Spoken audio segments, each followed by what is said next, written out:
ঘরের দরজার সামনে দাঁড়িয়ে আছি আর চোখ দিয়ে শুধু পানি পড়ছে, কারণ রুমের ভিতরে আমার আম্মু অসুস্থ। পৃথিবীতে আমার আপন বলতে একমাত্র আমার আম্মু। ছোটবেলায় বাবা হার্ট অ্যাটাকে মারা যান। আমি শুধু তাদের একমাত্র ছেলে। আজ আমার কারণে আমার মা অসুস্থ হয়ে পড়েছেন। হঠাৎ করে ডাক্তার রুম থেকে বের হলেন। আমি কান্না থামিয়ে ডাক্তারকে বললাম, কেমন আছে আমার আম্মু? ভয়ের কোনো কারণ নেই, এমনি একটু মাথা ঘুরছিল। আর তাছাড়া এখন ওনার রেস্টের প্রয়োজন। এই বয়সে এখন ঘরের কাজকর্মগুলো যত কম করবে তত ভালো। আমি কিছু ওষুধ লিখে দিচ্ছি, সময় মতো খাওয়াবেন, দেখবেন 2-3 দিনের ভিতরে ভালো হয়ে যাবে। ঠিক আছে ডাক্তার। তারপর ডাক্তার আঙ্কেল চলে গেলেন আর আমি তাড়াতাড়ি করে আম্মুর রুমে গেলাম। গিয়ে আম্মুর হাত ধরে কান্না করতে করতে বললাম, আম্মু, তুমি যাকে বিয়ে করতে বলবে আমি তাকেই বিয়ে করব। তবু তুমি নিজেকে এভাবে কষ্ট দিও না প্লিজ, আমি সইতে পারবো না। আম্মু আমার মাথায় হাত বুলিয়ে বললেন, সত্যি তুই আমার পছন্দের মেয়েকে বিয়ে করবি? হ্যাঁ আম্মু, আমি করব। তুমি যাকে বলবে আমি তাকেই বিয়ে করব। আম্মু একটু হেসে আমার চোখের পানি মুছে দিয়ে বলল, এই তো আমার লক্ষ্মী ছেলে। আমার কপালে একটা চুমু দিয়ে বললেন, আজকে আর অফিসে যেতে হবে না, বিকালে আমাদের গ্রামের বাড়িতে যাব। আচ্ছা। তারপর আমি আম্মুকে নিজের হাতে স্যুপ বানিয়ে খাওয়ালাম আর ওষুধগুলো খাইয়ে দিলাম। আম্মু এখন ঘুমাচ্ছে আর আমি আম্মুর পাশে হাত ধরে বসে আছি আর নিজেকে নিজে গালাগাল করছি, কারণ আমি যখন সকালে অফিস যাচ্ছিলাম তখন আম্মু আমাকে বলে, চলেন সকালে কথায় ফিরা যাক। সকালে যাওয়ার আগে আপনাদের পরিচয় দিয়ে নিই। আমি ফুয়াদ, বাবা মার একমাত্র সন্তান। পড়ালেখা শেষ করে এখন একটা কোম্পানিতে জব করি। আমি যখন ছোট ছিলাম তখন বাবা মারা যান। আর বাকিটুকু গল্পের সাথে থাকেন, জানতে পারবেন। এভাবে আর কতদিন থাকবি? এবার একটা বিয়ে করে নে না। দেখো আম্মু, এখন আমি বিয়ে টিয়ের সম্পর্কে জড়াতে চাই না। তাছাড়া এখন বিয়ে করে সংসার জীবনের দায়িত্ব নিতে পারবো না। কেন পারবি না? প্রতিদিন তো তুই অফিসে চলে যাস, সারাদিন বাসায় কত কাজ একা একা করতে হয় আমাকে। এই বয়সে এসেও কি একটু বিশ্রাম করতে পারবো না? তাহলে কাজের লোক রেখে দাও, কিন্তু আমি এখন বিয়ে করতে পারবো না। যখন ঘর থেকে বের হচ্ছি তখন কিছু একটা আওয়াজ হলো। পিছনে তাকিয়ে দেখে আম্মু মেঝেতে পড়ে আছে। আম্মুকে মেঝেতে পড়ে থাকতে দেখে আমার পুরো পৃথিবী কয়েক মুহূর্তের জন্য থমকে যায়। দৌড়ে গিয়ে আম্মুকে কোলে তুলে রুমে নিয়ে যায়। তারপর অনেক ডাকাডাকির পরও জ্ঞান ফিরছিল না। আমার মনের মধ্যে একটা অজানা ভয় জেঁকে বসলো। আর দেরি না করে আমাদের ফ্যামিলি ডাক্তারকে কল করে বললাম বাসায় চলে আসতে। তারপর তিনি আসার পর কি হলো তা তো জানুন। মনের মধ্যে সে ভয়টা মুহূর্তেই উধাও হয়ে গেল। মায়ের মুখে হাসি দেখে যার মা আছে তার একটি জান্নাত আছে, আর আমি সেই মাকে কষ্ট দিয়েছি। জানি না আল্লাহ আমাকে ক্ষমা করবেন কিনা। এসব ভাবতে ভাবতে আমিও আম্মুর কোলে মাথা রেখে ঘুমিয়ে গেলাম। হঠাৎ করে আম্মুর ডাকে ঘুমটা ভেঙে গেল। দেখি আম্মু আমার সামনে দাঁড়িয়ে আছে। আমি কিছুটা অবাক হয়ে বললাম, আম্মু, তুমি উঠলে কেন? তোমার এখন বিশ্রাম দরকার, প্লিজ তুমি শুয়ে থাকো। সারাদিন কি শুয়েই থাকবি? সকাল গড়িয়ে দুপুর হয়ে গেল, খাবি না? আয় খেতে আয়। আর কিছুই বললাম না। ঘড়ির দিকে তাকিয়ে দেখি 2টা বাজে। আমি উঠে ম্যানেজারকে ফোন করে বলে দিলাম আজকে আর অফিসে যাব না। বাবার রেখে যাওয়া পুরোটা সম্পত্তি একা দেখাশোনা করতে হয়, সেগুলোর জন্যই সময় পাই না। আবার বিয়ে করলে সংসারে কিভাবে সময় দিব সেগুলো নিয়ে ভাবছি। আর বিয়ে না করে উপায়ও নাই। মায়ের এখন বিশ্রাম দরকার। একা হাতে ঘরের কাজগুলো আর কতদিনই বা করবে। আর কিছুই না ভেবে খাবার টেবিলে বসলাম। তারপর আম্মু ভাত বেড়ে দিল। তারপর আম্মু নিজের হাতে তুলে খাইয়ে দিতে লাগলো। প্রতিদিনই দেয়। খাওয়াতে খাওয়াতে আম্মু বলল, এবার একটা বিয়ে হয়ে গেলেই আমি বাঁচি। প্রতিদিন তোকে আর তুলে খাইয়ে দিতে হবে না, বউ এসে খাইয়ে দেবে। হুম, আমি তোমার হাত ছাড়া খাবই না। আম্মু আমার কথা শুনে হাসতে লাগলো। তারপর আম্মুও খেয়ে নিল। আমি গিয়ে রেডি হয়ে নিলাম। এখন যাব গ্রামের বাড়ি। কেন যাব তা জানি না। তারপর আম্মুও রেডি হয়ে নিল। আমিও গাড়ি বের করলাম। আম্মু গাড়িতে গিয়ে বসলো। আমি আম্মুকে বললাম, আম্মু, গ্রামের বাড়িতে কেন যাব আর কোথায় উঠবে? সোজা তোর খালার বাসায় উঠবো। কেন? গেলেই বুঝতে পারবি, এখন চল। তারপর আর কোনো কথা না বলে গাড়ি চালাতে লাগলাম আপন মনে। 1.5 ঘন্টার মধ্যে খালাদের বাসায় পৌঁছে গেলাম। আম্মু গাড়ি থেকে নেমে ভিতরে গেলেন আর আমি গাড়ি পার্ক করলাম। তারপর আমিও ভিতরে গেলাম। গিয়ে তো আমি অবাক, সবাই দেখে একজোট হয়ে বসে আছে। আমি প্রথম খালা আর খালুকে সালাম দিলাম। তারপর খালা আমাকে বসতে বলল। আমি আম্মুর পাশে গিয়ে বসলাম। আমার এখন একটু লজ্জা লাগছে, কারণ বাড়ির সবাই এক জায়গায় আর আমার দিকে কেমনভাবে যেন তাকিয়ে আছে। কি করব বুঝতেছি না। আমি আম্মুর কানে কানে জিজ্ঞেস করলাম, আম্মু, ওনারা সবাই এভাবে তাকিয়ে আছে কেন? আম্মু হেসে জবাব দিলেন। নতুন জামাই দেখছে। কথাটা শুনেই চমকে গেলাম। বুঝতে আর বাকি রইল না আম্মু এখানে কেন এসেছে। নিশ্চয়ই খালামণির মেয়ের সাথে আমার বিয়ে দিতে এসেছে। কিন্তু এটা কি করে সম্ভব? ওই পেতনিটাকে বিয়ে করলে আমার জীবন নরক করে ছাড়বে। আর তাছাড়া আমার থেকে বয়সে কম করে হলেও 5 থেকে 6 বছরের ছোট হবে। তাই আমি আম্মুকে কানে কানে বললাম, আম্মু, তুমি যা ভাবছো তা ঠিক না। আমি ওই পিচিটাকে বিয়ে করতে পারবো না। আম্মু অনেকটা রাগী কণ্ঠে বলল, চুপ, এখন অনেক বড় হয়ে গেছে, একবার দেখলে তোর নিশ্চয়ই পছন্দ হবে। আর কোনো কথা বললাম না, চুপ করে বসে রইলাম। হঠাৎ করে খালামণি উঠে গেলেন। তারপর দেখলাম একটা রুমে ঢুকলেন আর খালু আমাকে বললেন, বাবা কিছু মুখে দাও। না খালু, আমি খেয়ে এসেছি। তারপর উনি হেসে এসে আম্মুর সাথে কথা বলছে। সেদিকে আমার কোনো খেয়াল নেই। আমার মাথায় একটাই চিন্তা, ওই পেতনিটাকে নিয়ে। ছোটবেলায় বেড়াতে আসলে আমাকে এটাই জ্বালাতো যে ইচ্ছে করে খালাদের বাসায় আসতাম না, আসা বন্ধ করে দেই। তারপর অনেক দিন দেখা হয়নি। জানি না এখন পড়াশোনা করে কি না। এখন তো চেহারাটা দেখতে কেমন তাও ভুলে গেছি। ছোটবেলায় অনেক কিউট ছিল। আমি মাঝে মাঝে গাল ধরে টান দিতাম। জানি না এখনও কিউট কিনা। যেমনই হোক, আম্মু পছন্দই আমার পছন্দ। হঠাৎ করে খালামণি রুম থেকে বের হলো। সামনের দিকে তাকিয়ে আমার চোখ কপালে উঠে যায়। এটা কি করে সম্ভব? কি করে এতটা বদলে গেল সে? এক নজরে তাকিয়ে আছি মেয়েটার দিকে, কারণ মেয়েটা এমনভাবে পর্দা করেছে যে তার সামনাসামনি বসলেও মনে হয় না ওর চোখ দুটি দেখতে পারবো। কি অপরূপ লাগছে, কালো মোজা হাতে এবং পায়ে, এবং সেই সাথে এত কঠিনভাবে হিজাব পড়েছে যে সেটা ভেদ করে তার চোখ দর্শন করার সুযোগও হবে না আমার। সবাই উঠে দাঁড়ালাম আর আমিও উঠে দাঁড়ালাম। আমি রীতিমতো অবাক দৃষ্টিতে এক নজরে তাকিয়ে আছি মেয়েটার দিকে। তারপর খালামণি ওনার মেয়েকে আমার সামনে মুখ বরাবর বসালেন। মেয়েটা আম্মুও আমাকে সালাশ করলেন। আমি তো ক্রাশ খাইছি ওর এরকম পর্দা করা দেখে। আমার জীবনে এই মেয়েটাই প্রথম যে এরকম কঠিনভাবে পর্দা করতে দেখলাম। আমি চুপচাপ বসে আছি আর চোখে ওর দিকে বারবার তাকাচ্ছি। জানি না সে কেমন দেখতে, তবে পর্দায় যে মেয়ে থাকে সেই মেয়ে খুব মূল্যবান, আর তার মধ্যে আল্লাহর রহমত বিরাজ করে। জানি না কেমন হবে, তবে মাশাআল্লাহ আমি তার পর্দা করা দেখে মনে হয় ওর প্রেমে পড়ে গেলাম। হঠাৎ আম্মু খালামণিকে বলল, কী রে, মেয়ে কেমন পর্দা করে আনলে যে? আসলে আমার মেয়ে মনে করেছিল তোদের সাথে তোর ছেলে বাদেও আরও ছেলের বন্ধুরা আসবে, তাই এমন পর্দা করে এসেছে। কারণ ও পরপুরুষের সামনে বেপর্দায় চলতে পছন্দ করে না। এবার তোর মেয়েকে দেখা, কতদিন হলো দেখি না। তারপর খালামণি তার মেয়ের হিজাবটা আস্তে করে তুলে দিলেন। আমি সামনের দিকে তাকিয়ে মেয়েটাকে দেখে থমকে গেলাম। অবাক দৃষ্টিতে ওর দিকে তাকিয়ে আছি। জানি না এই রূপের বর্ণনা কিভাবে দিব। আম্মু তো দেখেই বলে উঠল, মাশাল্লাহ, কি অপরূপ দেখতে রে তোর মেয়েটা। আমার ছেলে অনেক লাকি যে এমন একটা বউ পাবে। এর মাঝে খালু বললেন, তোমাদের কোনো কথা থাকলে বলতে পারো। শত হলেও তোমাদের দুজনেরও মতামতের একটা ব্যাপার আছে, কারো ইচ্ছার বিরুদ্ধে কিছু করা যায় না। আমি কিছু বলতে যাব তখন জান্নাত বলে উঠল, ও আপনাদের তো বলা হয় নাই, জান্নাত হচ্ছে খালামণির মেয়ে। এখন গল্পে যাওয়া যাক। আমার কিছু কথা আছে ওনার সাথে। সবাই ওর দিকে এমনভাবে তাকালো যেন মনে হলো ওর আগে এমন কথা শুনেনি। আমি অবশ্য খুশি হয়েছি, যাক একটু আলাদাভাবে কথা বলা যাবে তাহলে। তারপর আমাদের দুজনকে একটা রুমের ভিতরে দিয়ে আসলো। দুজনে সামনাসামনি দাঁড়িয়ে আছি। এখন কি বলবো বুঝতে পারছি না। নীরবতা ভেঙে মেয়েটা যা বলল তা শুনে মুই একদম অবাক।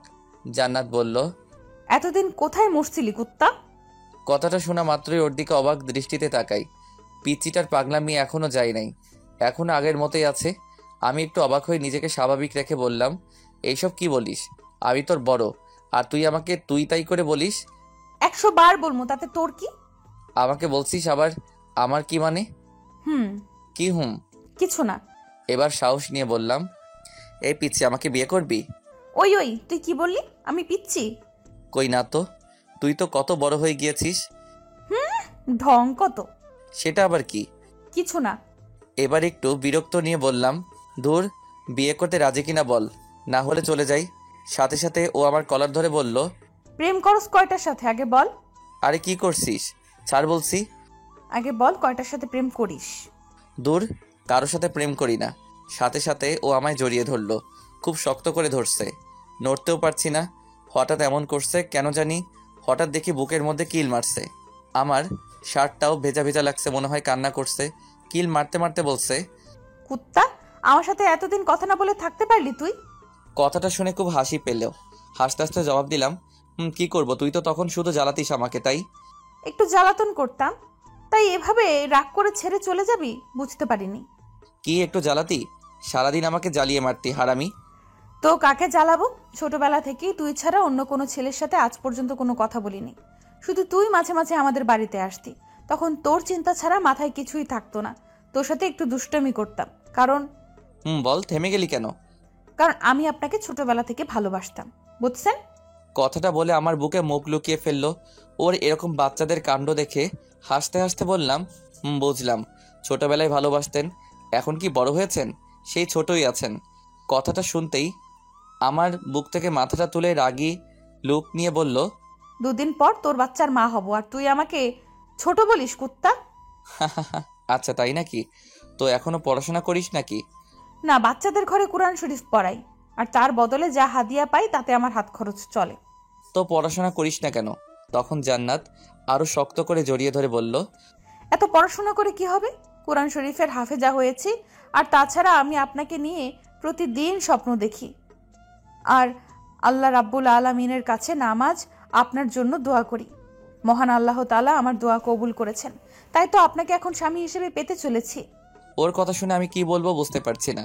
ছোট থেকে এত ভালোবাসে জানতাম না, জানলে তো ছোট থেকে প্রেম করতাম।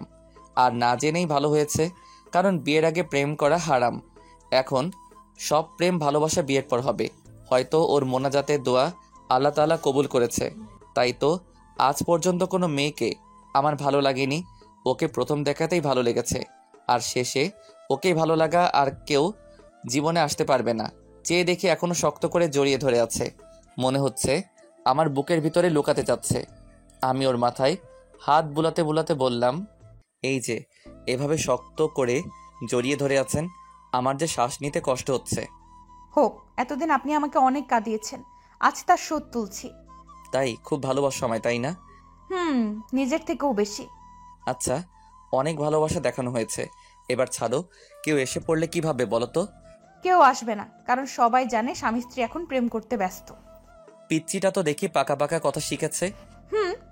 কি কিছু না, বলেন আমায় কবে বিয়ে করবেন? আমি আর আপনাকে ছাড়া থাকতে পারছি না। কথাটা শুনে আমি ওর দিকে তাকালাম। চেয়ে দেখি ও আমার শার্টের বোতাম নিয়ে খেলা করছে, আর শরমে গালগুলো লাল হয়ে গেছে। আমি ওর থুতনি ধরে মুখটা তুলে বললাম, তুমি যখন চাইবে তখনই নিয়ে যাব। আমি তো এখনই চাই। তাই?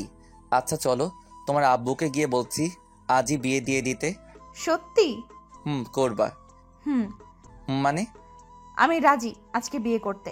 আচ্ছা চলো তাহলে এখন বাইরে যাই, সবাই অপেক্ষা করছে। তারপর জান্নাত আমাকে ছেড়ে দিল, তারপর আবার হিজাবটা পরে নিল। তা দেখে আমি বললাম, আবার মুখ ঢাকলে কেন? বাহিরে পাশের বাসায় অনেক লোকেরা আছে, আমি চাই না আমাকে কেউ দেখুক। তখন আন্টির কথায় হিজাবটা তুলছিলাম, না হলে কখনোই তুলতাম না, কারণ আমার সবটা সৌন্দর্য শুধু আপনার দেখার অধিকার আছে, আর কারণেই, বুঝছেন? কথাটা শুনে আপনা আপনি মুখের কোণে হাসি ফুটে উঠল। কি বলবো বুঝতে পারছি না, তাই এটা হাসি দিয়ে হাঁটা শুরু করলাম। তারপর দুজনে চলে এলাম বাহিরে। পিচ্চিটা ওর মায়ের পাশে বসেছে, আর আমি আমার মায়ের পাশে।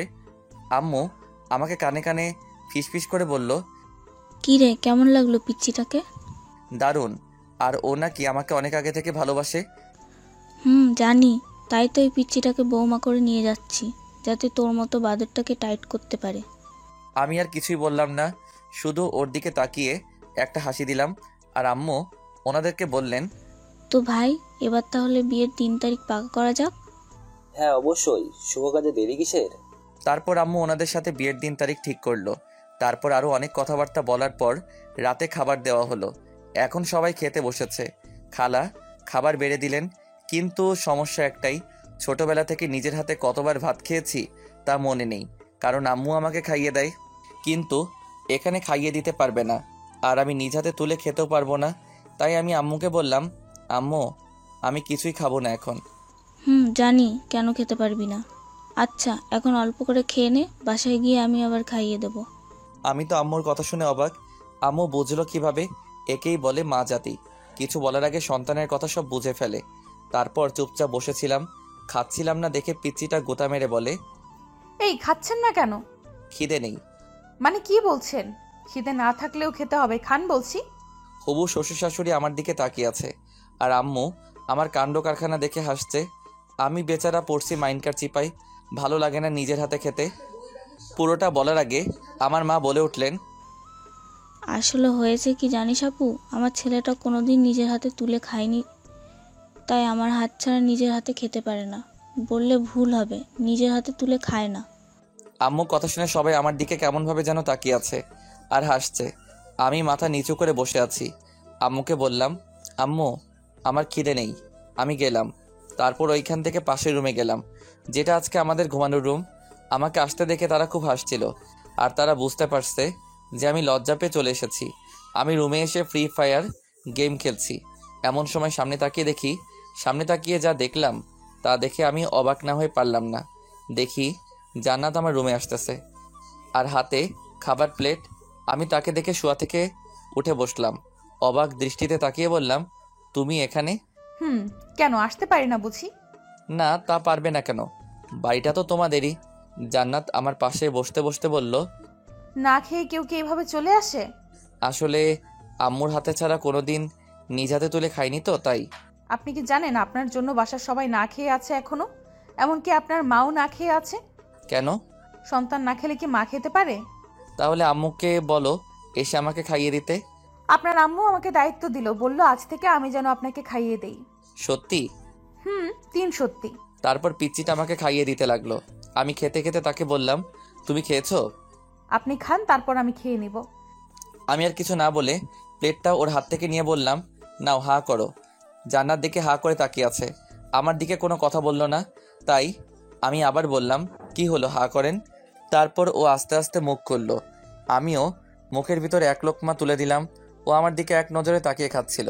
তারপর খাওয়া শেষ করে জান্নাত চলে গেল। আমিও কখন যে ঘুমিয়ে পড়লাম বুঝতে পারিনি। রাতে হঠাৎ খুব পানি তেষ্টা পেল, তাই ঘুমটা ভেঙে গেল।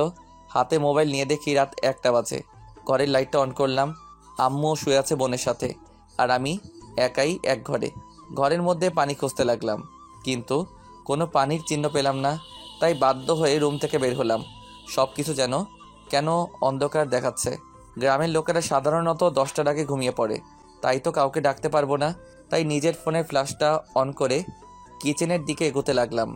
কিছু দূর এগোতেই কিসের গুনগুন শব্দ শুনতে পেলাম। চারপাশ নীরব তো, তাই ছোট ছোট শব্দগুলো স্পষ্ট শোনা যাচ্ছে, কিন্তু কিসের আর কোথা থেকে আসছে তা বুঝতে পারছি না। কিছুটা ঘাবড়ে গেলাম, মাথা বেয়ে ঘাম ঝরতে লাগলো। আর একটু সামনে গেলাম, সামনে গিয়ে দেখি শব্দটা আরও স্পষ্ট শোনা যাচ্ছে। ধীরে ধীরে কিচেনের রুমের পাশের রুমটার সামনে এসে থমকে গেলাম। এখান থেকে শব্দটা শোনা যাচ্ছে, কিন্তু এটা তো জান্নাতের কামরা। এত রাতে ও রুম থেকে কিসের শব্দ শোনা যাচ্ছে? ঘরের দরজাটা হালকা ভিড়ানো আর ভিতরে লাইট জ্বলছে। এবার একটু স্বাভাবিক হয়ে দরজাটা সরাতে দেখলাম জান্নাতের ঘর থেকে কিসের গুনগুন শব্দ শোনা যাচ্ছে। 7-5 না ভেবে ওর ঘরের দিকে পা বাড়ালাম। দরজাটা খোলাই ছিল। দরজাটা হালকা সরিয়ে ঘরের ভিতরে উকি দিলাম। উকি দিতেই আমি থ মেরে দাঁড়িয়ে গেলাম।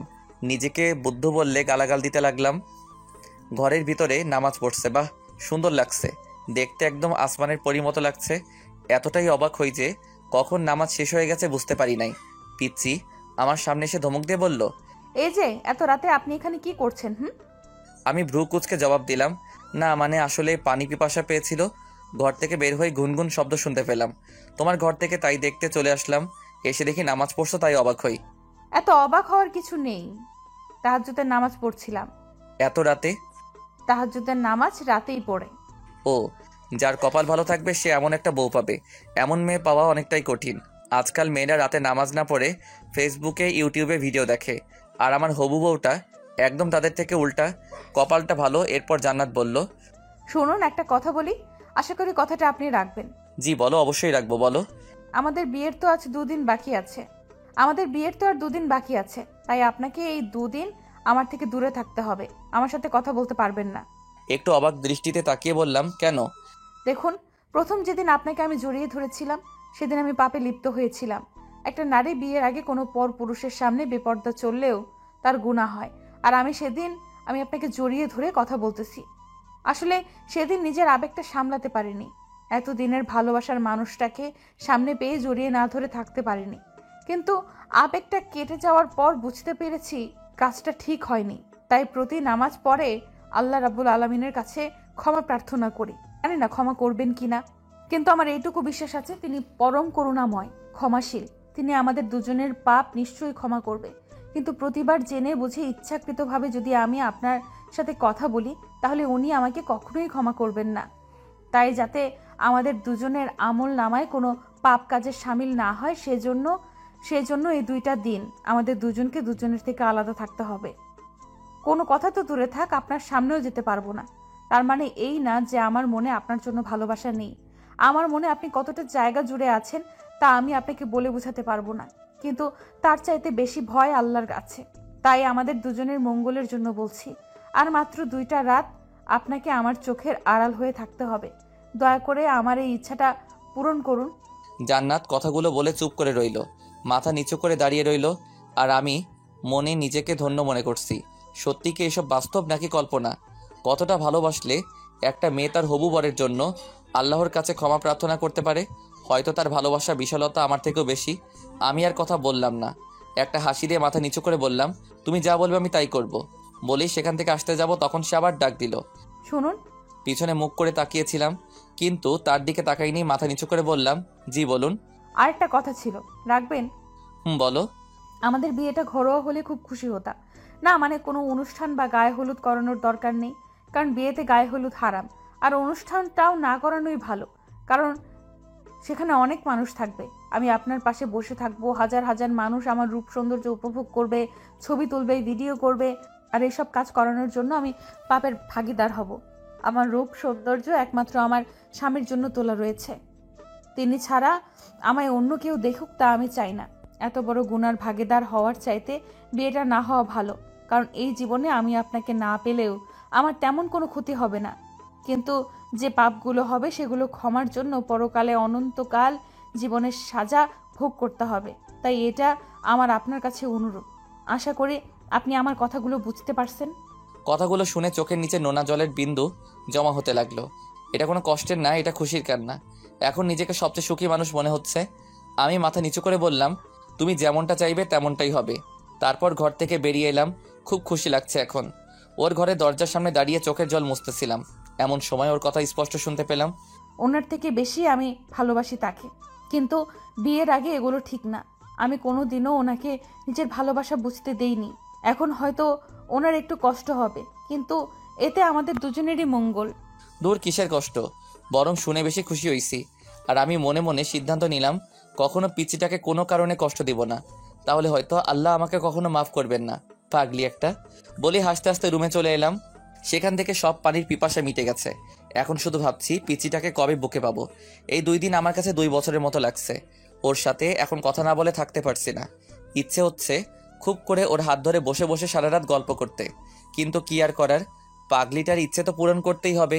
রাজকপাল নিয়ে জন্ম মনে হয় আমার, তাই তো ওর পাগলিকে আপন করে পেতে যাচ্ছি। এখনও তো অনেক কাজ বাকি আছে। আম্মুকে বিয়ের অনুষ্ঠানে কথা না করতে হবে, সকালে এখান থেকে চলে যেতে হবে, কারণ পাগলিটার সামনে থাকলে আমি কথা না বলে থাকতে পারবো না। বিছানায় গা হেলান দিয়ে নিজের ভবিষ্যৎ জীবন সঙ্গিনীর কথা ভাবছি। এখন হয়তো ঘুমাচ্ছে। অনেক ইচ্ছে হচ্ছে ওর ঘুমন্ত মুখটা দেখতে, ওর প্রতি ওর প্রেমে পড়ে যাই। আর রাগলে তো কথাই নাই, গালগুলো লাল টমেটোর মতো হয়ে থাকে, বলে বোঝাতে পারবো না তখন কি অপরূপ লাগে। এইসব ভাবতে ভাবতে কখন যে ঘুমের দেশে চলে গেলাম বুঝতেই পারি নাই। হঠাৎ আম্মুর ডাকে ঘুম ভেঙে গেল। বুঝতে বাকি রইল না সকাল হয়ে গেছে। আম্মু বলল, মরার মতো ঘুমাস নাকি? এত ডাকছি শুনতে পাস না? উঠ বলছি। হবু শ্বশুরবাড়িতে এত ঘুমালে লোকে কি বলবে? আমি উঠলাম আর আম্মু হাত ধরে আমার পাশে বসালাম আর বললাম, আম্মু তোমার সাথে কিছু কথা ছিল। হ্যাঁ জানি, আর কিছু বলতে হবে না। মানে তুমি কি করে জানো? তোর হবু বউ আমাকে সব খুলে বলেছে। আর আমি এটাও জানি ওর থেকে বেশি তোকে কেউ ভালোবাসতে পারবে না রে বাবা। একটা মেয়ের মোনাজাতে থাকাটা যে কতটা সৌভাগ্যের ব্যাপার তা তুই কোনোদিনই বুঝবি না। আর কিছু বললাম না। আজ খুব সুখী মনে হচ্ছে নিজেকে। মনে হয় আমার জীবন এখন পূর্ণতা পেয়েছে। আচ্ছা শোন, তুই শহরে যা আর বৌমার জন্য কিছু গয়নাগাটি কিনে নিয়ে আয়। ওকে। তারপর আম্মু চলে গেল। আমি উঠে ফ্রেশ হয়ে নিলাম। আম্মু এসে ঘরে নাস্তা দিয়ে গেল। তারপর নাস্তা করে আম্মু আঙ্কেল আন্টির কাছ থেকে বিদায় নিয়ে বেরিয়ে পড়লাম শহরে যাওয়ার উদ্দেশ্যে। এর মাঝে ওকে দেখিনি, হয়তো পরিবারের সবাই সম্মতি দিয়েছে। খুব ভালো হয়েছে। এমন মেয়ে যদি প্রতিটা ঘরে হতো তাহলে আজ প্রতিটা বাবা মা তাদের সন্তানদের নিয়ে গর্ব করতে পারত। এখন আপন মনে গাড়ি চালাচ্ছি, তবু পিচ্চিটার কথা মনে পড়ছে। দুটো দিন ওকে থাকতে না পারাটা এখন আমার কাছে পাহাড় সমান কষ্ট মনে হচ্ছে।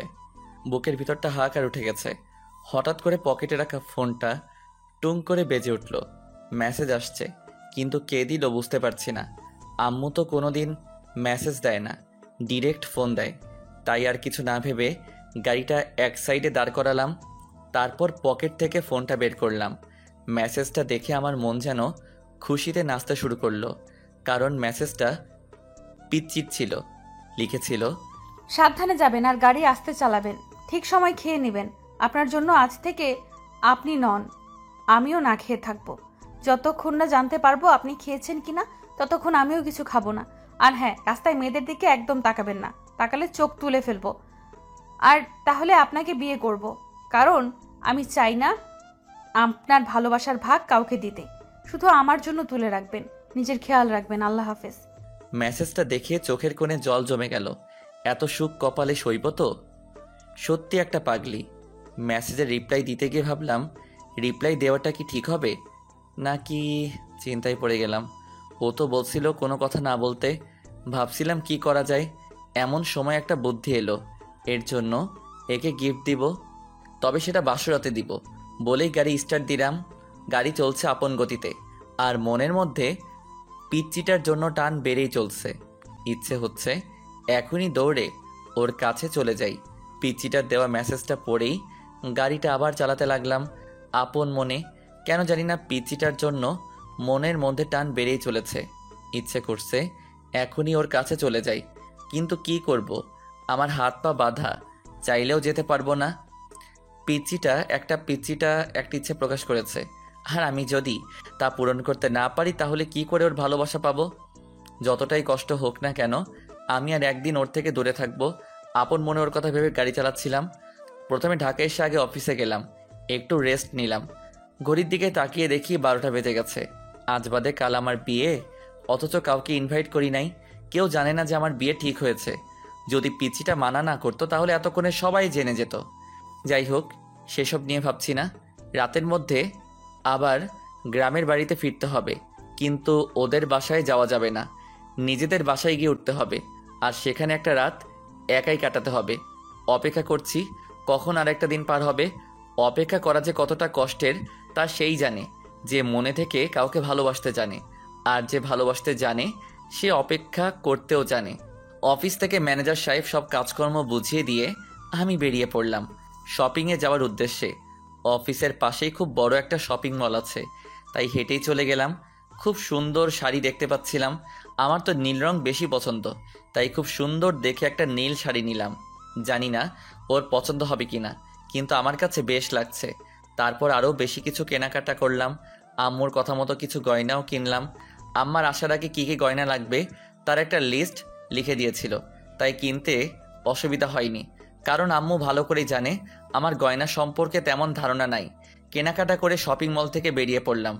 ঘড়ির দিকে তাকাতেই আমি অবাক, চোখ কপালে উঠে গেল। শপিং করতে করতে কখন যে 2টা বেজে গেল বুঝতে পারলাম না। মনে হয় এখনও মা জননী খাই নাই। আমি জানি আমি দুপুরে যতক্ষণ না খাবো ততক্ষণ একজন না খেয়ে থাকবেই, আর সে হলো আমার আম্মু।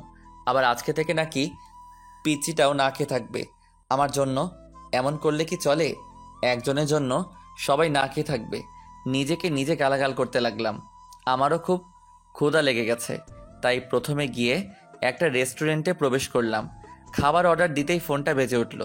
বুঝতে পারলাম এটা আমার আম্মু ছাড়া কেউ দেয়নি, তাই তাড়াতাড়ি ফোনটা রিসিভ করলাম।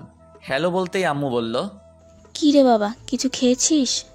এই তো আম্মু, মাত্র খেতে বসলাম, তুমি খেয়ে নাও। আচ্ছা, তুই খেয়ে নিস আর সাবধানে আসিস কিন্তু।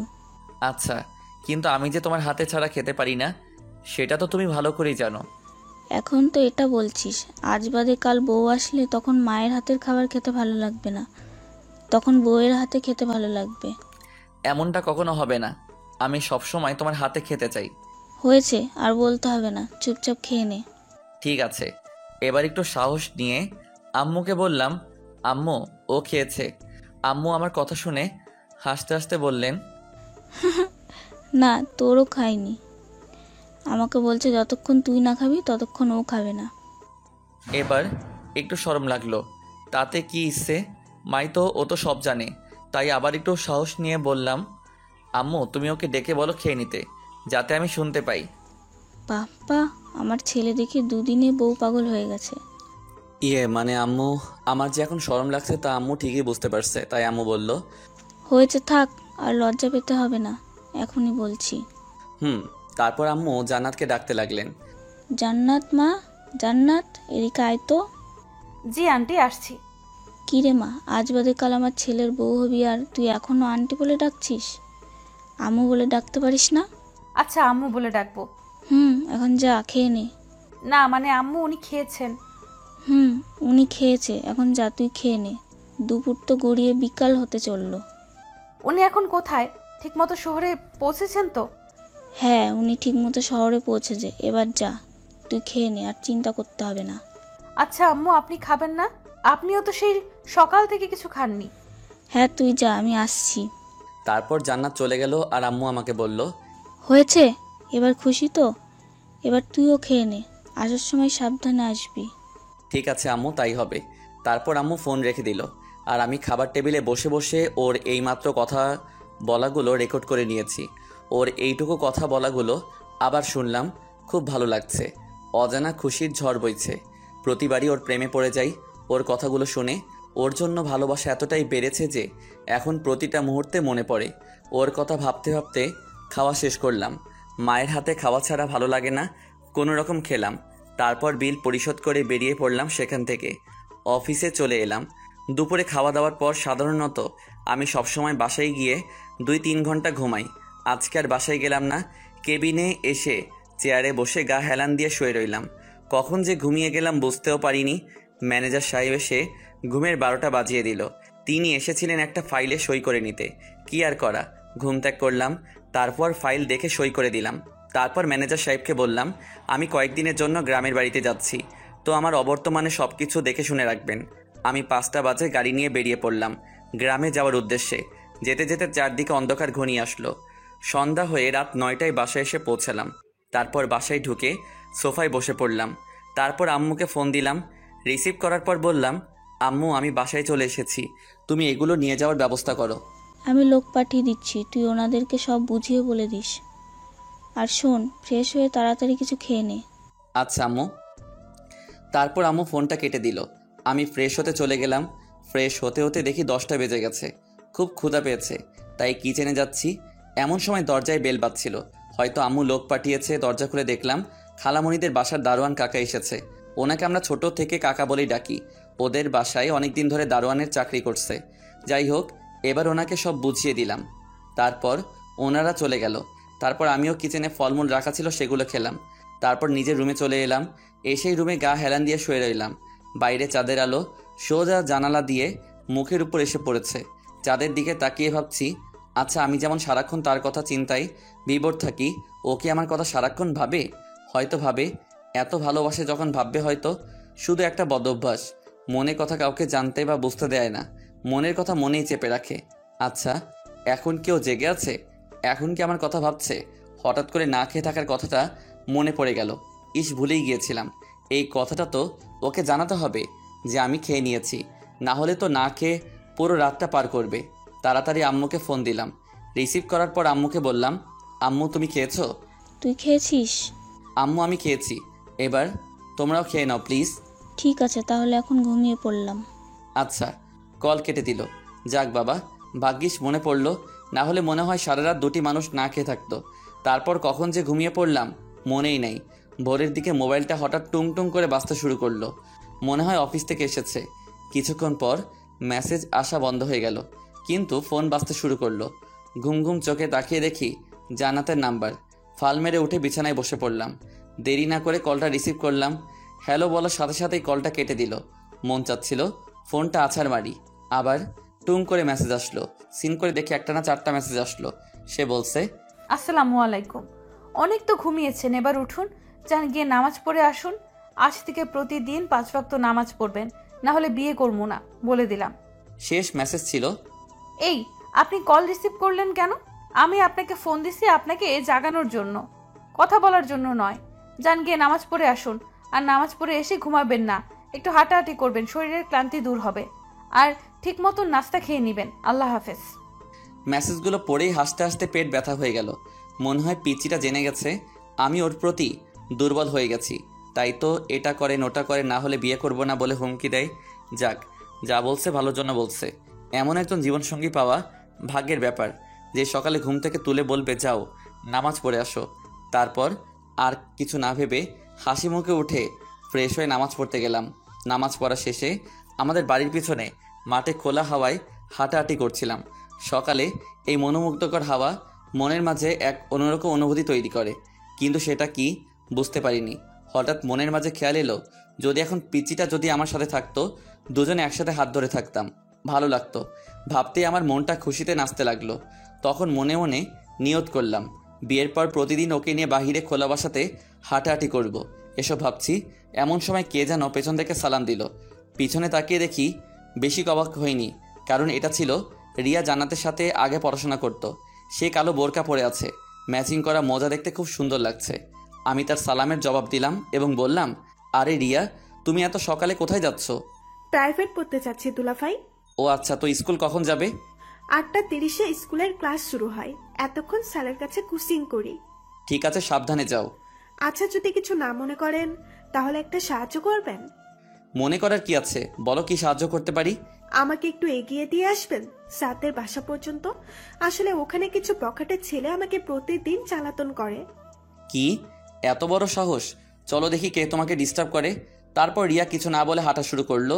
আমিও তার পিছনে হাঁটা ধরলাম। কিছুক্ষণ পর একটা জায়গায় এসে দাঁড়ালাম। পাশেই স্যারদের বাসা, আর রাস্তার ওপারে কিছু পোলাপান দাঁড়িয়ে আছে। দেখে বোঝা যায় 9-10-এ পড়ে। তারপর রিয়া আমাকে বলল, দুলাভাই, ওই ছেলেগুলোই আমাকে প্রতিদিন ডিস্টার্ব করে। আচ্ছা তুমি ভিতরে যাও, মন দিয়ে পড়াশোনা করো, আমি ওদের দেখছি। আর আমি তোমাকে স্কুলে দিয়ে আসবো আজকে। ঠিক আছে দুলাভাই। তারপর রিয়া ভিতরে চলে গেল, আর আমি ছেলেগুলোর কাছে গেলাম। বাচ্চা ছেলে, এই বয়সে এমন করবে স্বাভাবিক, তাই বেশি কিছু বলি নাই, ভালোভাবে বোঝালাম। মেনে গেল। দেখতে দেখতে 8টা বেজে গেল। রিয়া কোচিং থেকে বের হলো। তারপর আমাকে বলল, কি ব্যাপার দুলাভাই, কি বলছে ওরা? আমি ভাবলাম রিয়াকে একটু রাগাই, তাই বললাম, ওরা বলল তুমি নাকি ওদের মধ্যে একজনকে ভালোবাসো। কি এত বড় সাহস আমার নামে মিথ্যা বলা! দাঁড়ান, আজকে ওদের উচিত শিক্ষা দিব। এই বলে রিয়া হাঁটা শুরু করলো, আর আমি পরিস্থিতি হাতের বাইরে যাওয়ার আগে ওর পথ আটকে দাঁড়াই। দাঁড়িয়ে দাঁড়িয়ে হাসছি। এমন সময় রিয়া আমাকে ধমক দিয়ে বলল, আপনি কেমন দুলাভাই? হ্যাঁ, ওরা আপনার শালিকার নামে মিথ্যা অপবাদ দিল আর আপনি হাসছেন। আরও ওরা তোমার নামে মিথ্যা অপবাদ দেয় নাই, আমি তোমার সাথে একটু মজা করলাম আর কি। কি আপনি এমনটা করতে পারলেন? দাঁড়ান, বাসায় জান্নাতের কাছে বিচার দেবো আপনার নামে। হ্যাঁ, কি বলছো? আমি তো একটু মজা করলাম, এখানে তোমার জান্নাতকে টানার কি দরকার? ফাজলামো করার আগে মনে ছিল না? আচ্ছা সরি, এরপর থেকে আর মজা করব না। তবু তুমি জান্নাতকে কিছু বলিও না। ওকে, তবে একটা শর্তে। শর্ত মানলে জান্নাতকে কিছু বলবো না। কি শর্ত বলো? 1000 টাকা দেন, তাহলে বলবো না। এত টাকা দিয়ে কি করবে তুমি? যা ইচ্ছা তাই করব, আপনাকে দিতে বলছি দেন, না হলে। এভাবে টাকা হাতিয়ে নেওয়া কি ঠিক হচ্ছে? দিবেন কিনা তা বলুন। দিচ্ছি তো, এত রাগ দেখাও কেন? কিছুই করার নেই। অবশেষে মানিব্যাগ থেকে সকাল সকাল 1000 টাকা খরচ হয়ে গেল। টাকা হাতে দিতেই রিয়া বলল, চলুন এবার আমাকে স্কুল পর্যন্ত এগিয়ে দিয়ে আসুন। চলো। তারপর দুজনে হাঁটতে হাঁটতে কথা বলছিলাম। কখন যে স্কুলের সামনে এসে গিয়েছি টের পেলাম না। তারপর রিয়া বলল, আচ্ছা দুলাভাই, আপনি সকালে নাস্তা করছেন? না, এখনো করিনি, বাসায় গিয়ে করে নিব। তারপর রিয়া ব্যাগ থেকে একটা বক্স বের করলো এবং আমার হাতে দিয়ে বলল, এই নিন, এখানে জান্নাত নাস্তা বানিয়ে পাঠিয়েছে, আমাকে বলল আপনাকে দিয়ে দিতে, খেয়ে নেবেন। আচ্ছা। তারপর রিয়া স্কুলে চলে গেল। আমি বক্সটা হাতে করে নিয়ে খুশিতে হাসতে হাসতে বাড়িতে চলে গেলাম এবং টেবিলে বসে হবু বউয়ের দেওয়া নাস্তাগুলো সেরে নিলাম। বিছানায় গা হেলান দিয়ে ভাবছিলাম, কাল আমার বিয়ে, কেমন একটা ফিলিংস অনুভব করছি, একটু লজ্জাও লাগছিল। এসব ভাবতে ভাবতেই তারপর আম্মুর সাথে একটু ফোনে কথা বলে নিলাম। আগামীকাল আমাদের বিয়ে, সকাল 10টার দিকে কাজী অফিসে বিয়ে হবে। আর খাওয়া দাওয়ার ব্যবস্থা জান্নাতদের বাসায়। কিছু ফকির মিসকিন আর এতিমদের খাওয়ানোর কথা বলছে। যাক, ভালোই হয়েছে। অন্তত গরিবদের খাইয়ে যদি কিছু নেকি অর্জন করা যায় তাহলে তো খুব ভালো। আর সুখের হবে আমাদের সংসার জীবন ইনশাল্লাহ। মোবাইলে ফেবু চালাতে চালাতে কখন যে ঘুমিয়ে পড়লাম বুঝতেই পারি নাই। হঠাৎ ঘুমটা ভেঙে গেল। বিছানা থেকে লাফ দিয়ে উঠলাম। জীবনে এই প্রথম দুঃস্বপ্ন দেখলাম। আমার মাথা বেয়ে ঘাম ঝরতে শুরু করলো। তাড়াতাড়ি করে 1 গ্লাস পানি খেয়ে নিলাম। হঠাৎ ঘুমিয়ে পড়ায় দুঃস্বপ্ন দেখে চমকে উঠলাম। দুঃস্বপ্ন হলো আমার হবু বউকে নিয়ে। হঠাৎ ও আমার স্বপ্নে এলো, কিন্তু সে একটা বিছানায় বসে ছটফট করছে আর জোরে জোরে কান্না করছে। আমি কাছে গিয়ে ওর হাতটি ধরাই, তার কান্না থেমে গেল। সে জ্ঞান হারিয়ে ফেলল। তারপর ওকে জড়িয়ে ধরে কাঁদতে লাগলাম। কেন জানি না হঠাৎ এমন স্বপ্ন দেখলাম। বুকের ভিতর ধুক করে উঠল, চোখের নিচে নোনা জল জমতে লাগলো। কেন এত ভয় করছে আমার? তবে কি সে আমাকে ছেড়ে চলে যাবে? সত্যি কি আমি তাকে সারা জীবনের জন্য আপন করে পাবো না? এসব ভাবতে ভাবতে বুকের মাঝে ঠিক বাম দিকটার হৃৎপিণ্ডে ব্যথা অনুভব করলাম। এখন আমার ওকে নিয়ে ভাবতে ভয় করছে। যদি স্বপ্নটা সত্যি হয় তাহলে আমি কি করব? তাকে চেয়ে এই 2 দিনে বড্ড ভালোবেসে ফেলেছি। এখন যদি ওকে না পাই তাহলে দিশেহারা হয়ে যাব। আর কিছু ভাবতে পারলাম না। সব কিছু কেমন যেন গুলিয়ে যাচ্ছিল। আমি আম্মুকে ফোন দিলাম, একটু কথা বলে নিলাম, ওর ব্যাপারে খোঁজ খবর নিলাম। আম্মু বলল সব কিছু ঠিক আছে, চিন্তা করার কোনো দরকার নেই। আম্মুকে স্বপ্নের কথাটা বললাম। আম্মু হেসে বলল স্বপ্ন কখনো সত্যি হয় না, কিন্তু আমার মনের ভিতর কেমন যেন ভয় হচ্ছিল। আম্মুর সাথে কথা বলার পর ভয়টা দূর হলো। দেখতে দেখতে সময় পার হয়ে গেল। দুজন 2 দিকে, অথচ খেয়ালিপনায় মিশে একাকার হয়ে রয়েছে। তবে কি এটাই ভালোবাসার লক্ষণ? শুনছিলাম প্রেমে পড়লে নাকি সব কিছু রঙিন লাগে। রাতের আকাশে তারার মেলা দেখে মনে হচ্ছে হয়তো ওই প্রান্তে বসে সে আমার চিন্তায় ডুবে রয়েছে। ভাবতে ভাবতে সকাল হয়ে গেল।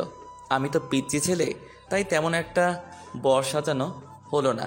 অফিসে যেভাবে যাই সেইভাবে কাজী অফিসে গেলাম। সবাই উপস্থিত, শুধু কাজী সাহেবের কাজটাই বাকি।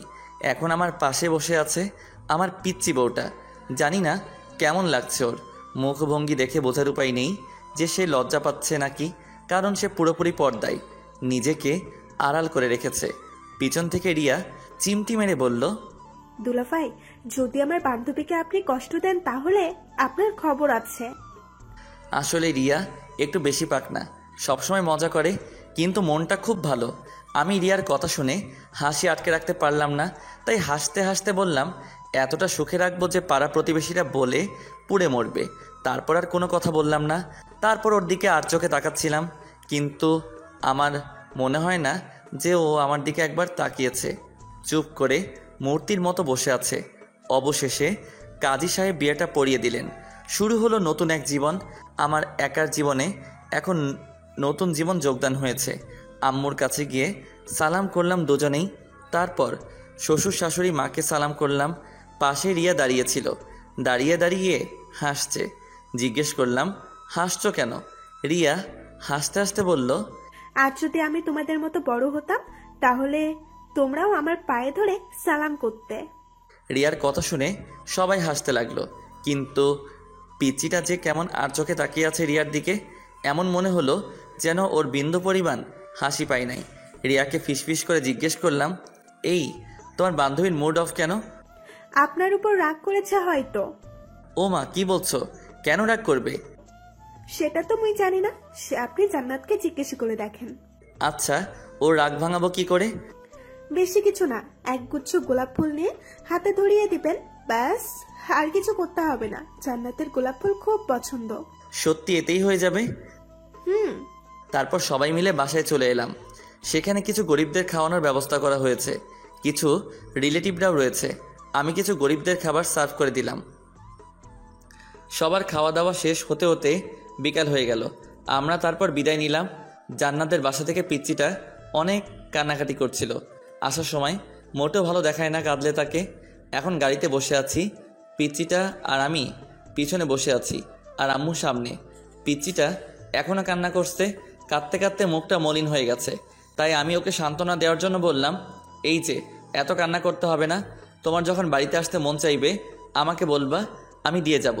এখন কান্না থামাও। তারপর আমি ওর চোখের পানি মুছে দিলাম। তবুও কেঁদেই চলেছে, চোখের পানি যেন শেষ হয় না। আম্মু ওর কান্না দেখে বলল, আরে মা, তুই কাঁদছিস কেন? তুই তো আমার বৌমা হয়ে আমাদের বাড়িতে যাচ্ছিস। তুই আমার বোনের মেয়ে, তাই তুই আমারও মেয়ে। আর তোর যখন মন চাইবে তোর বাবা মাকে দেখতে আসতে পারিস। ফুয়াদ তোকে নিয়ে আসবে। কিরে ফুয়াদ, আনবি না? হ্যাঁ আম্মু। তারপর অনেক বুঝিয়ে সুজিয়ে কান্না থামালাম। তবুও এতদিন পর মা বাবাকে ছেড়ে যাচ্ছে, কষ্ট তো হবেই। তাই আমি আর কিছুই বলিনি। কিন্তু ও যে নীরবে কান্না করতেছে তা আমি জানি। আমি কোনো কথা না বলে হাত বাড়িয়ে ওর চোখে পানি মুছে দিলাম। চোখটা কেমন লালচে হয়ে গেছে। আমি ওর চোখের পানি মুছে দেওয়ায় কেমন যেন মায়াবী নজরে তাকিয়ে আছে আমার দিকে। ওর চোখে চোখ রাখতেই ওর চোখের নেশায় পড়ে গেলাম। আমিও তাকিয়ে আছি এক নজরে। সে আর কোনো কথা না বলে আমার ডান হাতটা জড়িয়ে ধরে কাঁধে মাথা রাখলো। আমি একটু অবাক হলাম, হঠাৎ হাত ধরলো তাই। আর এমনিতেও ওর রেস্ট দরকার। আমিও কিছুই বললাম না। চোখ বুজে হাত ধরে কাঁধে মাথা রেখে বসে আছে। ঘুমিয়ে তো যায়নি, হয়তো চোখে বুজে কিছু একটা ভাবছে। কি ভাবছে যদি বুঝতে পারতাম, তাহলে হয়তো ওর মনের কষ্টটা বুঝতে পারতাম। রাত প্রায় 9টা বেজে গেছে। আমরা বাসায় এসে পৌঁছে গেলাম। বাসাটা আগে থেকে সাজিয়ে রেখেছিলাম। গাড়ি থেকে আগে আমি নামলাম, আম্মুকে নামালাম। আম্মু নামতেই আমাকে বলল, যা বাবা, বৌমাকে কোলে তুলে ঘরে নিয়ে যা। আম্মুর কথা শুনে অবাক হয়ে আম্মুকে বললাম, কোলে নিতে হবে কেন? এটা আমাদের বাড়ির নিয়ম, নতুন বউকে কোলে তুলে ঘরে নিয়ে যেতে হয়। তাই যা বলছি সেটা কর। কি আর করার, আম্মুর আদেশ পালন করতেই হবে। তাই আমি ঘুরে হিয়া ও পাশের ডোর খুলে বললাম, নামুন। জান্নাত কোনো কথা না বলে উঠে দাঁড়ালো, আর আমি সাথে সাথে কোলে তুলে নিলাম। এতে জান্নাত কিছুটা লজ্জা বোধ করলো, আর সে চোখ বন্ধ করে রইল। তারপর তাকে রুমে বসিয়ে দিয়ে বাহিরে চলে এলাম। গাড়ি থেকে কিছু জিনিসপত্র ড্রাইভার দিয়ে গেল, যা ওর জন্য গিফট হিসেবে এনেছিলাম। তারপর আমি সোফাতে বসে পড়লাম। এমন সময় আম্মু এসে যা বলল, কিরে, এখানে বসে আছিস যে? যা ঘরে যা। আচ্ছা আম্মু। আর আমি কিছুক্ষণ এভাবেই বসে রইলাম আর ভাবছি, হালা ড্রাইভার আসে না কেন? ফুল আনতে গিয়ে কি হাওয়া হয়ে গেল নাকি? কি জানি, পাই না। কি না পেলে তো আমি শেষ। এমনিতে 11টা বেজে গেছে। ঢাকা শহরে তো এখন দোকানপাট খোলা থাকে, তাহলে দেরি হচ্ছে কেন? কিছুক্ষণ পর ড্রাইভার এসে তাড়াতাড়ি ফুলগুলো দিল। আমি খুশি হয়ে আমি ফুলগুলো হাতে নিলাম। তারপর পকেট থেকে মানিব্যাগ বের করে ড্রাইভার করে 1,500 টাকা বকশিস দিলাম। ড্রাইভার খুশি মনে চলে গেল। তারপর আমি দেরি না করে ফুল আর গিফটের বক্সটা হাতে নিয়ে রুমের দিকে এগোতে লাগলাম। বুকের ভিতরটা ধুকধুক করতে লাগলো। দরজার সাথে থমকে দাঁড়িয়ে রইলাম। দীর্ঘশ্বাস ছেড়ে আস্তে আস্তে রুমের ভিতরে ঢুকলাম। রুমের ভিতরে ঢুকতেই আমি জান্নাত বিছানা থেকে উঠে আমার কাছে এলো। তারপর দেখলাম আমার পা ছুঁয়ে সালাম করতে লাগলো। আমি খানিকটা পিছাই গিয়ে বললাম, আরে আরে কি করছো? কেন সালাম করলাম? এটা সব স্ত্রীর কর্তব্য, তার স্বামীর সালাম করা। ও আচ্ছা, কিন্তু তোমার স্থান আমার পায়ে না, আমার বুকে। তাই? কিন্তু আচ্ছা, আপনি এক হাত পেছনে রেখেছেন কেন? আর এই হাতে এই বক্স কিসের? এই নাও, এটা ধরো। এই বলে বক্সটা ওর হাতে দিলাম। ও কিছুটা ভ্রুকুচকে জবাব দিল, কি এটাতে? দেখে নাও। তারপর জান্নাত বক্সটা খুলতে লাগলো। খুলে দেখতে লাগলো জান্নাত আমার দিকে অবাক দৃষ্টিতে তাকিয়ে আছে, কারণ বক্সের ভিতরে রাখা আছে 2 সেট বোরকা, জান্নাতের পছন্দের কালারের, আর একটা কোরআন শরীফ, তবজি আর প্রয়োজনীয় দ্রব্য সামগ্রী, আর কিছু অর্থ ছিল। আমি জান্নাতের দিকে তাকিয়ে বললাম, পছন্দ হয়েছে? জান্নাত কোনো কিছু বলছে না, চুপ করে বক্সে রাখা ছিল জিনিসগুলো হাতিয়ে হাতিয়ে দেখছে। তাই আবার জিজ্ঞেস করলাম, কি হলো, কিছু বলছো না কেন? পছন্দ হয় নাই তোমার? সে আমার দিকে নজর তুলে তাকাতে আমার বুকের ভিতরে ধুক করে উঠল। সে আবারও কাঁদছে, আর চোখে জলে স্পষ্ট দেখতে পাচ্ছি আমি একটু ঘাবড়ে গেলাম। আর কিছুটা ভ্রু কুচকে ওর আরেকটু কাছে গিয়ে জিজ্ঞেস করলাম, আরে কাঁদছো কেন, কি হয়েছে, পছন্দ হয়নি এগুলো? সে কান্না ভেজা কণ্ঠে জবাব দিল, আপনি কি বোকা? এইগুলো কিনা পছন্দ হওয়ার জিনিস? আমার খুব খুব ভালো লেগেছে, এবং আমার কাছে সব থেকে বেশি মূল্যবান উপহারের মধ্যে একটা। তাহলে কাঁদছো কেন? আপনি একটা বুদ্ধু, আপনি এটা বোঝেন না, এটা খুশির কান্না। এই বলেই জান্নাত আমাকে জড়িয়ে ধরলো। আমি মোটেও বুদ্ধ না। জি না, আপনি বুদ্ধু না, আপনি একটা হাদারাম। কি? আমি হাদারাম? তো তুমি কি? চুপ, আপনি নয় তুমি করে বলো।